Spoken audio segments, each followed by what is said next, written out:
आइए दलाल स्ट्रीट पर पिछले हफ्ते क्या हुआ इस पर नजर डालते हैं। पिछले हफ्ते बुल्स की वापसी होती नजर आई, जहां पे बेंचमार्क निफ्टी पैनिक क्लोज से ऊपर उभरता हुआ हफ्ते के अंत में लगभग अनचेंज रहा। पॉजिटिव कैटलिस्ट ये रहा कि ट्रंप ने टैरिफ्स को लेकर यू टर्न मारी। थोड़ी पॉजिटिव न्यूज ने निफ्टी बुल्स में जान तो छिड़क दी, किंतु फिर भी चाइना का वाइल्ड कार्ड अभी भी जारी है। Nifty closing price 22,829 minus 0.33%, Sensex closing price 75,157 minus 0.28%। वैसे देखें तो दलाल स्ट्रीट के लिए एक यादगार रिबाउंड रहा। सेंटिमेंट्स में सुधार का श्रेय जाता है ट्रंप के हॉकिश टैरिफ्स में डीएस्केलेशन को। प्रेसिडेंट डोनाल्ड ट्रंप ने नए टैरिफ रेट्स इंपोर्ट्स पर कम कर दिए यूएस ट्रेड पार्टनर्स पर 10% पर अगले 90 दिन के लिए, जिसमें ट्रेड नेगोशिएशंस किए जा सके। इस वजह से काफी सारे देशों को राहत मिलती नजर आई, खास करके जापान और साउथ कोरिया, जहां पे जापान पर पहले 24% टैरिफ्स लागू किए गए थे और साउथ कोरिया पर तो 25% टैरिफ्स लागू किए गए थे। फिर भी चाइना के टैरिफ्स वापस नहीं लिए गए हैं। इतना ही नहीं, ट्रंप ने टैरिफ्स चाइना पर तो और बढ़ा दिए गए हैं 125% पर। वही दूसरी ओर चाइना ने भी अपने टैरिफ्स बढ़ा दिए हैं यूएस गुड्स पर 145% पर। संक्षेप में कहे तो उलाढाली देखने को मिल सकती है तब तक जब तक ट्रेड वॉर और उग्र होती जाती है दुनिया की दो बड़ी अर्थव्यवस्था में, क्योंकि यूं देखा जाए तो टैरिफ वॉर से तो किसी की भी जीत नहीं होगी।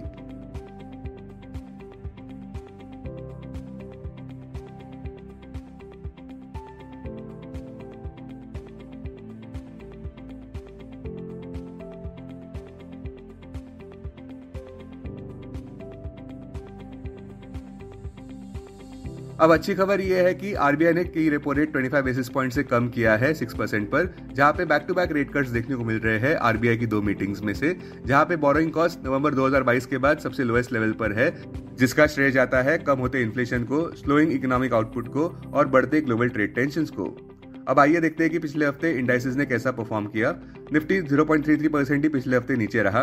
टेक्निकली निफ्टी अपने 21 डीएमए, 50 डीएमए, 100 डीएमए और 200 डीएमए के नीचे व्यापार करता अभी भी नजर आ रहा है। अभी भी हमें ये एक ट्रेडिंग मार्केट ही नजर आ रहा है जब तक निफ्टी अपने 200 डीएमए 24,056 मार्क के नीचे व्यापार कर रहा है। किंतु अच्छी बात यह है कि निफ्टी का बायस अब पॉजिटिव बन रहा है।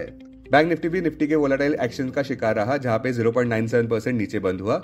निफ्टी प्राइवेट बैंक इंडेक्स 1.06% नीचे गिरा, जबकि निफ्टी पीएसयू बैंक इंडेक्स 1.53% नीचे गिरा वीकली बेसिस अनुसार। ब्रॉडर मार्केट्स की बात करें तो निफ्टी मिड कैप 100 इंडेक्स केवल 0.20% ही नीचे गिरा, जबकि निफ्टी स्मॉल कैप इंडेक्स 0.13% ऊपर रहा। बुलिश सेक्टर्स में निफ्टी एफएमसीजी इंडेक्स 3.55% ऊपर, निफ्टी पीएसयू इंडेक्स 1.3% ऊपर, Nifty oil and gas index 1.27% ऊपर, निफ्टी मीडिया इंडेक्स 1.03% ऊपर, निफ्टी एनर्जी इंडेक्स 0.32% ऊपर, निफ्टी इंफ्रा इंडेक्स 0.22% ऊपर।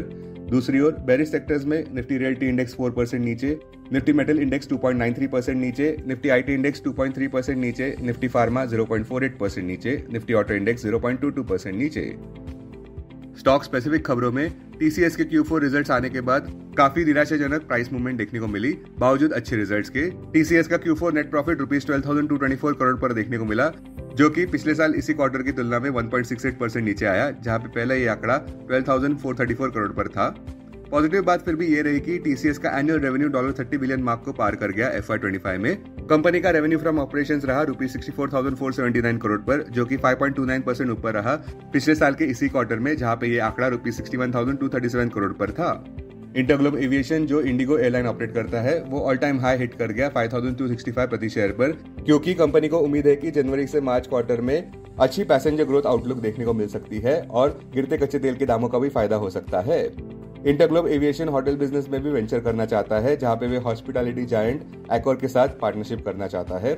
ग्लेड मार्केट स्टॉक प्राइस में 8.12% की गिरावट पिछले हफ्ते देखने को मिली, जब यूएस एफडीए ने यह अनाउंस किया कि 39 ड्रग्स जो उनके पीतमपुर प्लांट मध्य प्रदेश में मैन्युफैक्चर होते हैं, उनको रिकॉल किया गया है अमेरिकन मार्केट से जीएमपी कंसर्न्स के चलते। टाइटन 5.16% पिछले हफ्ते ऊपर बंद हुआ, क्योंकि Q4 बिजनेस अपडेट अच्छा देखने को मिला। टाइटन ने हाईलाइट किया कि ज्वेलरी यानी कि domestic operations 24% year over year बढ़े, क्योंकि गोल्ड प्राइसेस में ऊपर का भाव देखने को मिला। गोल्ड ज्वेलरी 27% बढ़े और कॉइन्स 65% ईयर ओवर ईयर बढ़े, क्योंकि सोने के लिए हाई कंज्यूमर डिमांड देखने को मिली है। जियो फाइनेंशियल सर्विसेज 3.46% ऊपर बढ़ा, क्योंकि रिपोर्ट्स अनुसार company digital loan against securities में वेंचर करना चाहती है। इंद्रप्रस्थ गैस लिमिटेड 12% नीचे गिरा, क्योंकि रिपोर्ट्स अनुसार दिल्ली की सरकार ये चाहती है कि सीएनजी से चलने वाली ऑटो रिक्शास को दिल्ली में से फेज वाइज निकाला जाए। एनबीसीसी के शेयर 7.7% बढ़े, जहां पे कंपनी को नए वर्क ऑर्डर मिले ₹120.9 करोड़ के, और साथ साथ कंपनी ने एमओयू भी साइन किया है जहां पे वे साथ मिलकर डेवलप करेंगे डेटा सेंटर प्रोजेक्ट्स भारत और ओवरसीज में। सीमेंस कंपनी में डीमर्जर देखने को मिला। कंपनी ने अपने एनर्जी बिजनेस को स्पिन ऑफ कर दिया है भारत में। यह स्पिन ऑफ 1:1 रेशियो में हुआ है, मतलब कि सीमेंस इंडिया के एलिजिबल शेयर्स पर 1:1 रेशियो में नई कंपनी के शेयर्स मिलेंगे। जुबिलेंट फूड 0.84% ऊपर बंद हुआ, जहां पे स्टॉक प्राइस कंसोलिडेट होता हुआ नजर आया पॉजिटिव बायस के साथ, जहां पे कंपनी का कंसोलिडेटेड रेवेन्यू फ्रॉम ऑपरेशंस 34% ऊपर बढ़ा है 2107 करोड़ पर Q4 में। फिस्कल 2025 में कंसोलिडेटेड रेवेन्यू फ्रॉम ऑपरेशंस 44% ऊपर बढ़ा रुपीज 8145.5 करोड़ पर। पिछले हफ्ते के निफ्टी 50 के गेनर्स इस प्रकार रहे: हिंदुस्तान यूनिलीवर 5.42% ऊपर, टाइटन 5.16% ऊपर, नेस्ले 4.39% ऊपर, पावर ग्रिड 3.47% ऊपर, जियो फाइनेंशियल 3.46% ऊपर। वहीं दूसरी ओर लूजर्स रहे ट्रेंट 14.06% नीचे, टाटा स्टील 4.96% नीचे, लार्सन 4.42% नीचे, टाटा मोटर्स 3.06% नीचे, टेक महिंद्रा 2.93% नीचे। अब आगे निफ्टी के लिए क्या लग रहा है? क्या निफ्टी की दौड़ जारी रह सकती है या फिर इस हफ्ते मैसिव प्रॉफिट बुकिंग देखने को मिल सकता है? हमारे कॉल ऑफ द वीक अनुसार तो लग रहा है कि निफ्टी पॉजिटिव बायस के साथ व्यापार करता नजर आ सकता है, क्योंकि फिलहाल तो ये लग रहा है कि मार्केट क्राइसिस खत्म हो गया है, जहां पे राष्ट्रपति डोनाल्ड ट्रंप ने टैरिफ्स को कम किया है। फिर भी सावधानी बरतना और वेट एंड सी अप्रोच अपनाना उचित लग रहा है, क्योंकि चाइना ने व्हाइट हाउस के टैरिफ्स पर रिस्पॉन्ड करते हुए उनके भी टैरिफ्स बढ़ा दिए हैं। टैरिफ्स बढ़ाते हुए उन्होंने ये कसम खाई है कि वे काउंटर अटैक करते रहेंगे और अंत तक लड़ेंगे। इस वजह से इक्विटी ट्रेडर्स को यह समझना चाहिए कि वोलेटिलिटी देखने को मिल सकती है, क्योंकि सोने के दाम भी $3250 प्रति आउंस पर पहुंच गए हैं, जो कि फ्रेश हिस्टोरिक हाईज देखने को मिल रहे हैं, क्योंकि सेफ हेवन डिमांड चरम सीमा पर है। संक्षेप में कहे तो जहां पे हमें काफी उथल पुथल देखने को मिल रही है, हमें लॉन्ग टर्म पर फोकस करना चाहिए और ना कि मार्केट इंटरवीक बेसिस पर क्या कर रहा है। इस मौके पर हम चार्ल्स डार्विन का कोट कहना चाहते हैं, जहां पे वे कहते हैं कि it is not the strongest of species that survives, not the most intelligent, but the most adaptable to change. हमें लगता है कि इसका मतलब काफी साफ है, जहां पे इन्वेस्टर्स को स्टॉक पिकिंग नहीं करना चाहिए या फिर मार्केट को टाइम करना नहीं चाहिए। माना कि चार्ल्स डार्विन का ये प्रकृति को लेकर विधान है, किंतु ये हमारे दलाल स्ट्रीट पर भी लागू करता है। हमें लॉन्ग टर्म के लिए काफी फ्लेक्सिबल और फोकस रहना चाहिए और साल 2025 के लिए एक विनिंग थीम को ढूंढना चाहिए।